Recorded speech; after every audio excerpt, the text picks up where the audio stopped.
Jazz music, for many a layman, conjures up images of smoke-filled nightclubs, beatniks cruising the strip in black suits and sunglasses way past sundown, and a compositional form which is largely ad-libbed. A closer look at jazz music, and one begins to understand what the musician is attempting to convey through the usage of free-flowing solos and melodies with seemingly no end. Like the artist, the jazz musician is trying to create something original, beautiful, and timeless also. For 13 years, Vic Hall has brought the sound of jazz to both newcomers and veterans of jazz music alike.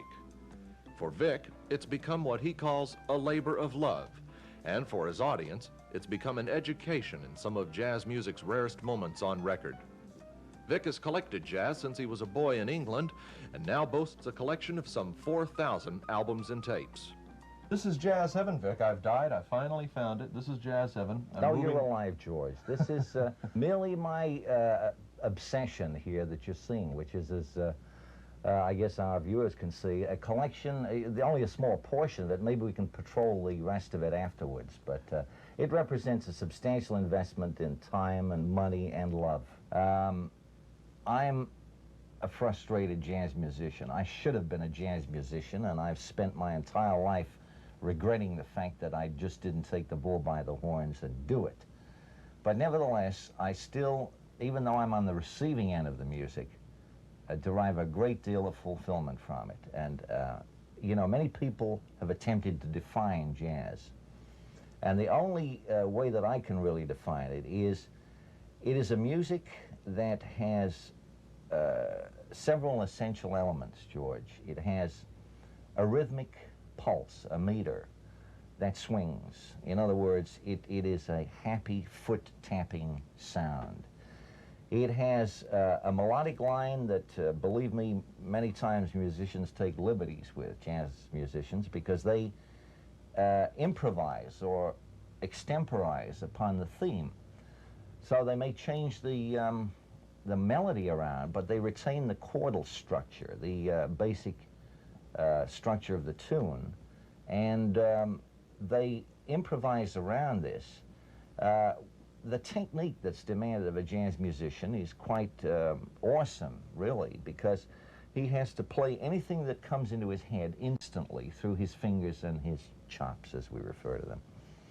And the next element is the feeling for the music, the heart. It comes through. If it's wooden and mechanical, you know somehow that the person doesn't really have their heart in it. If it has the feeling, the emotion, this comes through and communicates with the listener. And basically, this is what it is. It's music from the guts. It's music from the heart. And it's just beautiful.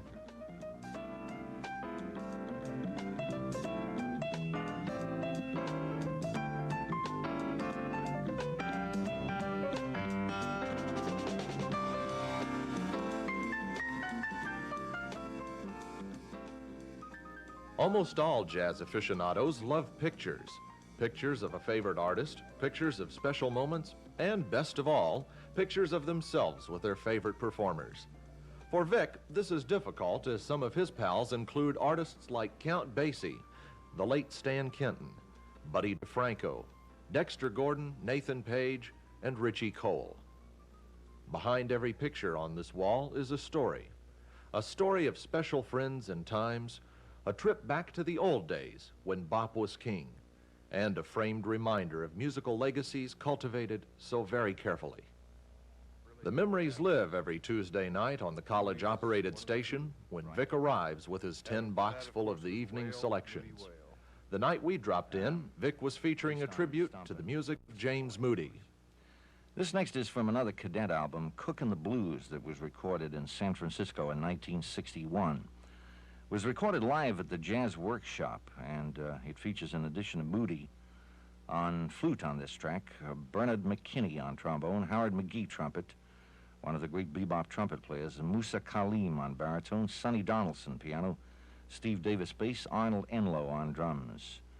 And it's a tune that Moody composed for his own flute, and he calls it Moody Flutie.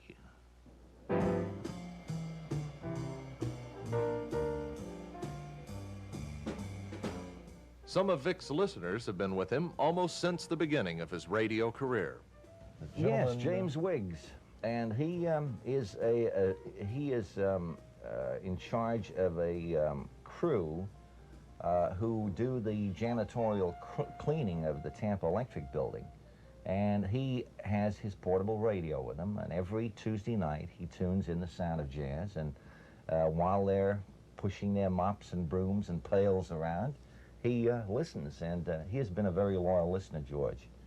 One of the 7, you know. A friend of Vic's once told him not to worry about never learning to play an instrument. Your turntable is your axe, he said. There are a number of ways we could end this story, but what better way than to let Vic sign it off the same way he's been doing it all these years. So until next Tuesday at 8, take real good care of yourself, and above all, keep swinging, huh? Bye now. This is George Lowe reporting from Tampa.